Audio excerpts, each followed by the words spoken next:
하나님 아버지, 오늘도 변치 않는 사랑으로 우리를 단잠에서 깨워주시고 하루를 시작할 때 영혼의 호흡인 기도를 함으로 하나님의 그 사랑, 그 은혜 느낄 수 있도록 새벽을 허락하시니 감사합니다. 오늘도 욥기서를 통하여서 그 욥의 실정과 내면하게 움직이시며 관찰하시는 그 하나님의 그 마음 우리가 알기를 원합니다. 그래서 우리의 삶 가운데 여러 가지 힘들고 어려운 일 만날 때에 욥기의 말씀을 통하여서 용기 얻게 도와주시고 은밀한 중에서라도 감찰하시는 그 하나님의 은혜가 오늘도 우리의 삶을 주관하고 있음을 알게 도와주시고 그 하나님 앞에 하소연하듯 기도할 때 응답받을 수 있도록 은혜 허락하여 주옵소서. 감사드리며 예수 그리스도의 이름으로 기도하옵나이다. 아멘. 욥기서 3장입니다. 전체를 봅니다. 26절까지 됩니다.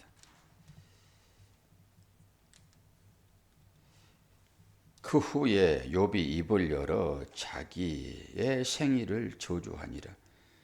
욥이 입을 열어 이르되 내가 난 날이 멸망하였더라면 사내의 아이를 베었다 하던 그 밤도 그리하였더라면 그날이 캄캄하였더라면 하나님이 위에서 돌아보지 않으셨더라면 빛도 그 날을 비추지 아니하였더라면 어둠과 죽음의 그늘이 그 날을 자기의 것이라 주장하였더라면 구름이 그 위에 덮였더라면 흑암이 그 날을 덮었더라면 그 밤이 캄캄한 어둠에 잡혔더라면 해의 날수와 달의 수에 들지 않았더라면 그 밤에 자식을 베지 못하였더라면 그 밤에 즐거운 소리가 나지 않았더라면 나를 저주하는 자들 곧 니오야단을 격동시키기에 익숙한 자들이 그 밤을 저주하였더라면 그 밤에 새벽별들이 어두웠더라면 그 밤이 광명을 발할지라도 얻지 못하며 동틈을 보지 못하였더라면 좋았을 것을.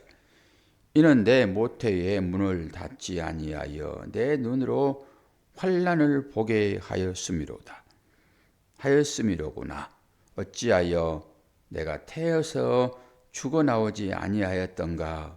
어찌하여 내 어머니가 해산할 때에 내가 숨지지 아니하였던가. 어찌하여 무릎이 나를 받았던가. 어찌하여 내가 젖을 빨았던가. 그렇지 아니하였던들 이제는 내가 평안히 누워서 자고 쉬었을 것이니 자기를 위하여 폐허를 일으킨 세상 임금들과 모사들과 함께 있었을 것이요 혹시 금을 가지며 은으로 집을 채운 고관들과 함께 있었을 것이며 또는 낙태되어 땅에 묻힌 아이처럼 나는 존재하지 않았겠고 빛을 보지 못한 아이들 같았을 것이라.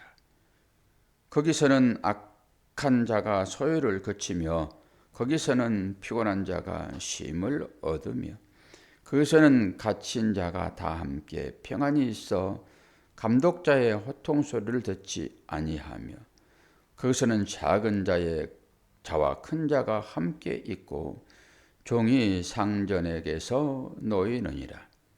어찌하여 고난당하는 자에게 빛을 주셨으며 마음이 아픈 자에게 생명을 주셨는고. 이러한 자는 죽기를 바라도 오지 아니하니 땅을 파고 숨긴 보물을 찾음보다 죽음을 구하는 것을 더하다가 무덤을 찾아 얻으며 심히 기뻐하고 즐거워하나니 하나님에게 둘러싸여 길이 아득한 사람에게 어찌하여 빛을 주셨는고. 나는 음식 앞에서 또 탄식이 나며 내가 아는 소리는 물이 쏟아지는 소리 같구나. 내가 두려워하는 그것이 내게 임하고 내가 무수하는 그것이 내 몸에 미쳤구나. 나에게는 평온도 없고 안일도 없고 휴식도 없고 다만 불안만이 있구나. 아멘. 욥의 친구들이 찾아왔었을 때 일주일 동안 아무 말이 없었던 것은 오늘 욥이 고백하는 그런 환경을 이 세 친구가 눈으로 보았기 때문에 차마 아무 말도 못한 것입니다. 죽은 거나 거의 진비 없다고 봐도 과언은 아니겠지요. 그러니까 욥이 찾아왔지만은 그 심정은 문상하는 그런 기분이었을 것입니다. 뭐 살아있어서 대화를 할 상대라고 보여지면은 대화를 했겠죠. 거의 죽음 직전의 사람처럼 그 몸이 만신창이 된 것을 보면서 차마 말을 못할 때 일주일의 기간이 지났습니다. 일주일의 기간이라고 하는 것은 유대인들이 상중 기간이라고 본다고 말씀을 드렸잖아요. 무슨 상중에 무슨 말을 합니까? 그냥 애곡할 따름인 것이죠. 아무 말이 없이 일주일을 보냈는데 욥이 드디어 입을 엽니다. 입을 열자마자 뭐 합니까? 자기 생일을 저주해 버립니다. 그리고 수많은 말로 얘기를 하는데 이 말 자체가 사실 우리가 시적인 표현처럼 느껴지지만은 자살하지 않고 이 말하는 것이 신기할 따름인 거예요. 그 정도로 지금 어려운 상황에 처해 있습니다. 자기 생일을 저주하는 거잖아요, 지금. 모든 것을 다 저주해 버립니다. 자기를 낳게 한 부모님도 저주해 버리고, 호흡하고 있는 그 자체도 저주해 버리고, 차라리 그 당시에는 이 리오 야단이라고 하는 이 잡신을 불러서 그 잡신이 준동하도록 하는 그런 요술 행위를 하는 사람도 분명히 있었다고요. 그러니까 그들이 차라리 그런 행위를 통해서 나를 저주하는 것이 낫지 않겠는가, 이 정도까지 지금 하고 있단 말이에요. 최고의 고난 가운데 지금 들어가고 있는 사람이 욥이라고 하는 것을 볼 수 있습니다. 물론 하나님이라는 단어가 지금 한 두 번 나오기는 하는데 직접적으로 하나님에 대하여서 뭐 욕을 퍼붓거나 저주하지는 않습니다. 그런 사람들이 가끔 있잖아요. 하나님 잘 믿다가 힘들고 어려운 상황이 닥쳤을 때 하나님을 향하여 간절히 기도하지요. 금식 기도도 하고 자기 어떤 어려운 문제들을 해결해 달라고 얼마나 기도를 합니까? 그런데 하나님은 묵묵부답이에요. 그럴 때 두 가지로 나타납니다. 하나님을 저주하고 하나님을 떠나는 사람이 있는가 하면은 이제 금식으로 들어가서 계속적으로 기도하는 사람이 있어요. 기도 응답될 때까지. 떠난 사람은 누굽니까? 떠난 사람은 가룟 유다 정도 되겠죠. 그리고 또 베드로는 어떻습니까? 베드로는 주님을 저주하고 똑같은 거예요. 오늘 사실 욥은 그렇게까지 얘기하지 않아요. 근데 베드로는 주님을 저주하고 떠나버립니다. 주님을 부인하는 자리로 가버리는 거죠. 욥이 얼마나 힘들면은 자기 생일을 저주하면서 표현 자체가 시적인 표현이어서 약간의 부드럽기는 하지만은 차마 입에 담지 못할 그러한 말로 자기 생일을 지금 저주하고 있는 거잖아요. 총체적으로 부인해 버립니다. 그리고 중심되는 단어들이 어둠이에요. 어둠. 왜 나를 빛을 비춰가지고 이렇게 힘들게 하는가? 그 뭐예요? 호흡을 왜 나에게 줘가지고 차라리 걷어가시지. 그러지 않겠습니까? 재산 다 잃었지. 자녀 다 잃었지. 사랑하는 아내는 나를 저주하고 죽어버리라고 그러지. 이 죽음이 낫죠. 일반적으로 보게 되면은. 그런데 죽음이 욥을 어떻게 할 수 없다니까요. 왜 그렇죠? 하나님께서 사단에게 얘기했어요. 처음에는 몸을 건드지 말아라 라고 했지만 두 번째는 그 생명을 건드지 말아라 했단 말이에요. 그리고 몸을 쳤잖아요. 그럼 뭐예요? 우리가 생각할 때 이 몸이 생명인 줄로 생각을 하잖아요. 근데 그게 아닌 것을 볼 수 있죠. 이건 죽음이나 마찬가지예요. 몸은 거의 살았다 할 수 있겠습니까? 욥이 지금. 그러니까 진짜 생명이라고 하는 것은 뭐예요? 욥 안에 있는 욥의 영혼입니다. 결국 우리는 이 몸은 다 사라질 것이고 새 몸을 입고 하나님 나라에서 영원히 살 것인데 잠시 옷과 같이 입고 있는 것이 이 몸이란 말이죠. 그러니까 지금 사단이 하나님 허락하에서 이 일을 하는데 욥은 지금 몸이 생명이에요. 욥에게 있어서. 차라리 거둬가시지. 이게 거둬가지 아니하신가라고 지금 탄식하고 있는 거잖아요. 그러면서 11절 12절에 여기에서 추론해 볼 수 있어요.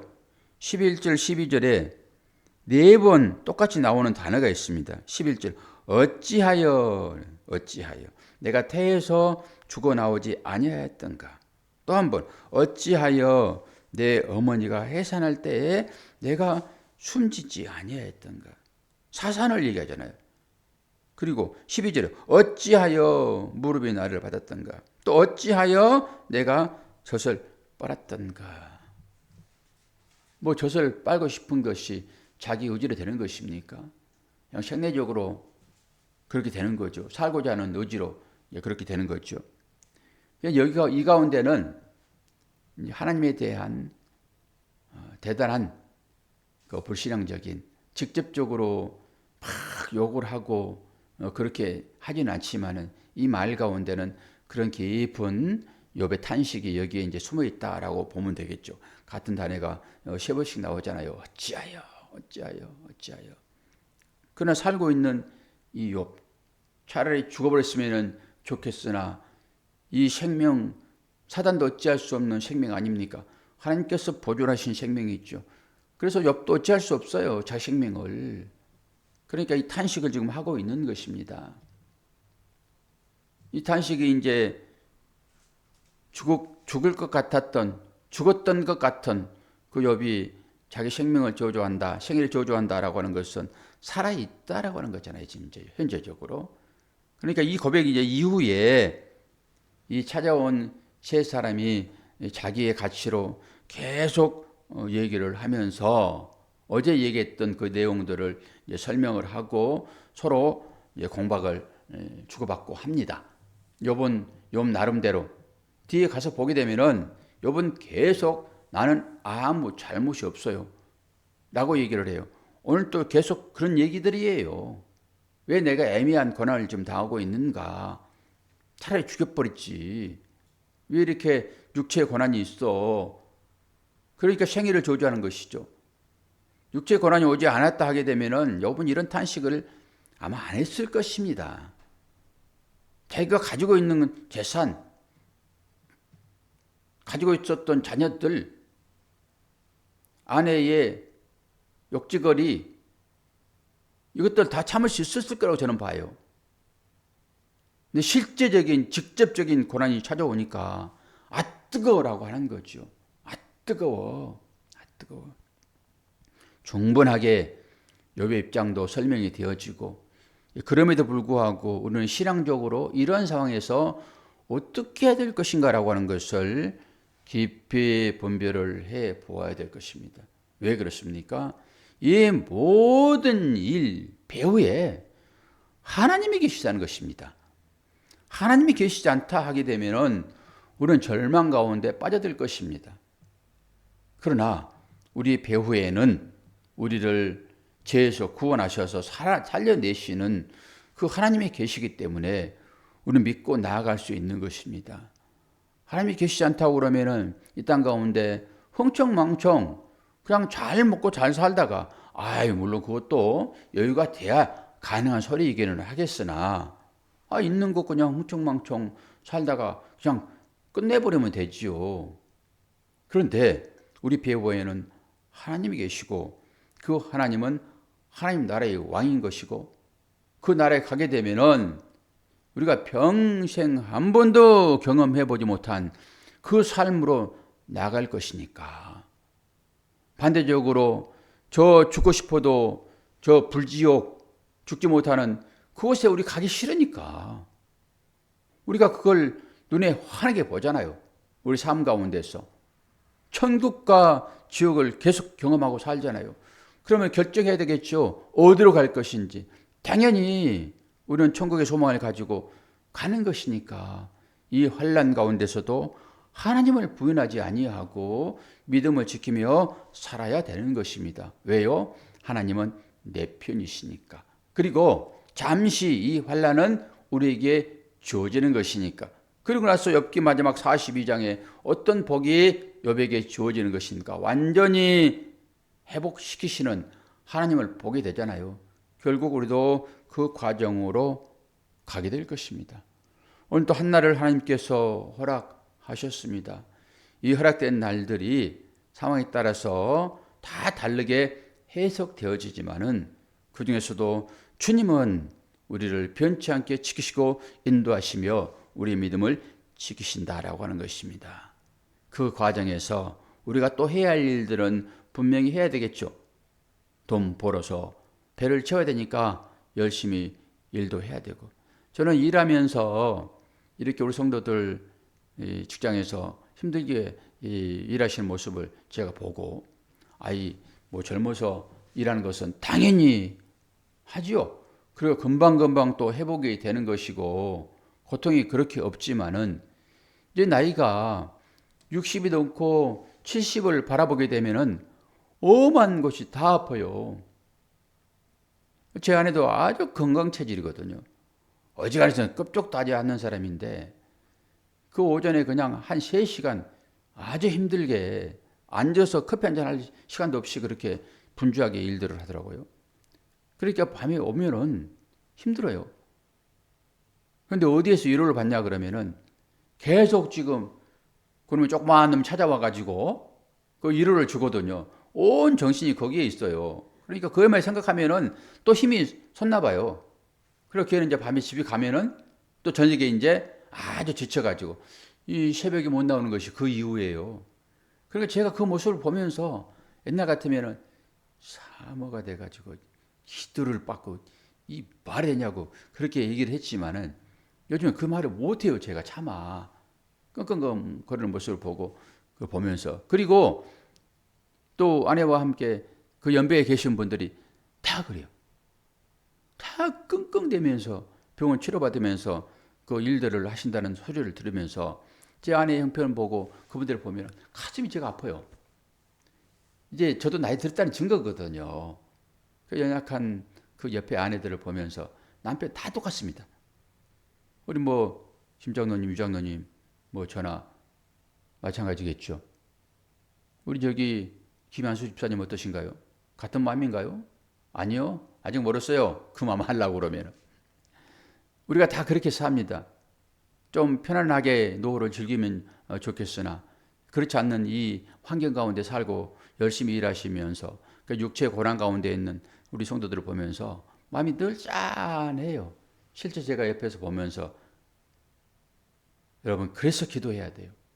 이 새벽을 깨우는 것이 바로 그러는 것입니다. 당사자들은 직접 기도하지 못한다 할지라도 우리 깨워서 이 새벽을 깨우는 분들은 그 현장에서 일하신 그분들을 위하여 정말로 기도하세요. 하루하루 하나님 보호하시고 인도하지 아니하시면은 우리가 믿음을 지켜낼 방법이 있겠습니까? 욥이 당하는 고난이나 우리가 현장에서 당한 고난이나 비슷비슷한 거예요. 비슷비슷. 여러분 기도 많이 하시고 하나님의 특별하신 그 은혜 가운데 살 때 육체도 강건함을 또 얻을 수 있고 잠시 휴식이 주어지기도 하고 그렇습니다. 잘 견뎌내다가 주님 부르실 때 우리 믿음으로 하나님 나라에서 영원히 주님과 함께 교제하면서 살 수 있기를 바랍니다. 그리고 이제 얼마 남지 않았습니다. 대선 어떤 사람이 뽑힐지 지금도 이제 박빙이 막 돼요. 이런 식으로 오차 범위가 한 자릿수로 막 되고 이러니까 서로 간에 이제 각 진영 긴장감이 이제 있는 거죠. 그래서 쉬운 것은 없어요. 쉬운 것은 초반에 무조건 한 사람이 압승할 것이다 그랬지만은 쉬운 건 없습니다. 끝까지 여러분 기도하셔야 되고 여러분이 좋아하시는 분 뽑으시면 되죠. 여러분이 좋아하시는 분. 그래서 그분이 또 이 나라를 잘 다스릴 수 있도록 그렇게 해달라고 여러분 기도하시기를 바랍니다. 자, 기도하겠습니다. 하나님 아버지, 우리가 욥기서를 통하여서 욥이 자기 생일을 저주하는 모습을 봅니다.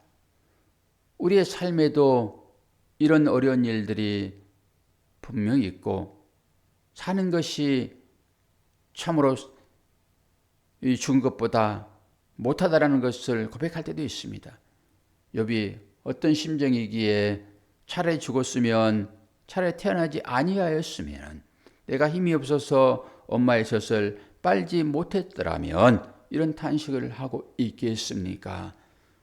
다 우리 모든 믿음의 사람들이 어려울지라도 오늘 욥의 탄식을 이로 삼아 살아있게 하시고 그 배후에서 역사하시며 믿음을 지키시는 그 하나님이 욥의 편인 것이고 우리의 편인 것을 알고 잘 인내하여 하나님의 진짜 그 사랑을 경험할 수 있도록 은혜 허락하여 주옵소서. 육체의 연약함이 찾아와서 고난당하고 있는 우리 성도들 하나님 아버지 치료하여 주셔서 강건케 도와주시고 하루하루 일터에서 일할 때 잘 견디게 하시고 또 잠잠을 잘 때 편안하게 그 모든 육체적인 어려움들이 풀어지게 하시고 새롭게 또 시작할 때 힘을 더하여 주심으로 한날을 잘 견디며 일할 수 있도록 은혜 허락하여 주옵소서. 함께 하심을 감사드리며 예수 그리스도의 이름으로 기도하옵나이다. 아멘.